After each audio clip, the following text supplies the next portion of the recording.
rupees turns 21, it becomes automatically uneconomical for me.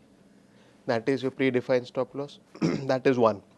Second aspect is a buyer of a put has a right to sell. So a seller of a put will be obliged to buy. All right.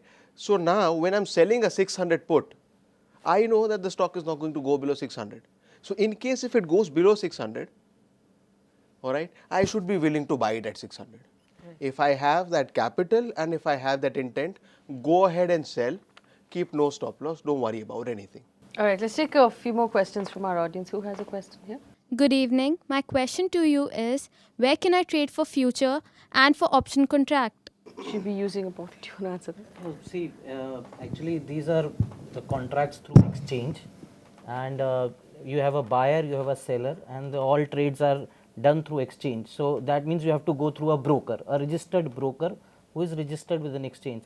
Normally the most active exchange nowadays is National Stock Exchange, with BSE also coming up with trades. So these are the two regional stock exchanges where brokers are registered. So you have to go for these trades through any registered brokers. So the exchange are acting more as an intermediary between the buyer and the seller. So if I am a buyer and you are a seller of an option, we both meet at a price at an exchange. An exchange is that place, or a broker, registered broker is with an exchange is that place where you and me can both meet at a price and register a contract. So you have to go through a registered broker. Any more questions? Yeah. Yes. Good evening, sir. So options are said to be more flexible than futures. So in reality, where is it best to invest in? Yeah, go ahead. See, options, when it comes to investments, we usually don't get into derivatives. When it comes to mainly into trading or hedging any particular contract or instrument, we usually use those derivative contracts. So with a little sum of money, if you want to get into options, I think options is the best place to get into. If you understand the characteristics and the basics of options, you can get into those call option or a put option as discussed before. So if you are a buyer of a call option, you are long on the particular stock or any asset you are purchasing, or if you buy a put option, you are basically selling, you are short on the particular asset. So with a smaller capital, just paying a premium, you can usually trade the whole swing. For instance, if we take the example of the election, and if you think markets is expecting some good election outcomes in terms of equity markets. So you go ahead and buy a 7,000 call option in the market, and if market sees a upper circuit or any good up move, you might benefit with a small amount invested in the market. All right. We're unfortunately running out of time, but what I do want to do is go around the room and ask each of you for one quick piece of advice for someone who's going to do this for the first time on Monday morning. What would you recommend they do?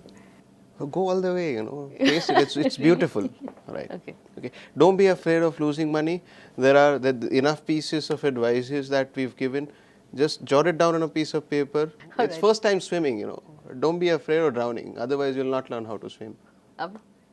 Yeah, so what I would recommend is 2-3 things. First is, don't start with futures. They are more risky. Number 2, start with options. That too, buying options. There is something called covered call buying and covered call selling. That is further safe compared to buying options, right? Third, it's your hard-earned money, right? So don't just trade for the sake of trading. And if you have made small amount of profit, not to trade is also a strategy, right? That's what I would say. See, for me, whether you're trading a future or an option, the basic thing always will remain is discipline. Just trade with a stop loss. I'll repeat what Bhavin said. If it is a racing car and you know when to put the brakes down, you will never meet with an accident. So just trade with a stop loss. Even if you're buying an option, keep a stop loss. Even you're buying a future, keep a stop loss. So discipline is the word, and then go ahead, whatever you want to do, you can do in this market. Thankfully, the race car comes with a seatbelt. Yeah, thanks. I totally agree. For basic thing, I would just, if you are registered with a good broker, use their research hand, understand what you are getting into, its characteristics, and get your payoff well in advance. Okay, what's going to be the prices what I buy or sell after like few moments, few days or few months after I buy these contracts. So once you take that advice very well and clear, so trade with good discipline, I think you would, make money. All right. The idea is to make money. Unfortunately, we've run out of time. Gentlemen, thank you so much for spending time with us this weekend. That's a wrap on this show. Thanks so much for watching.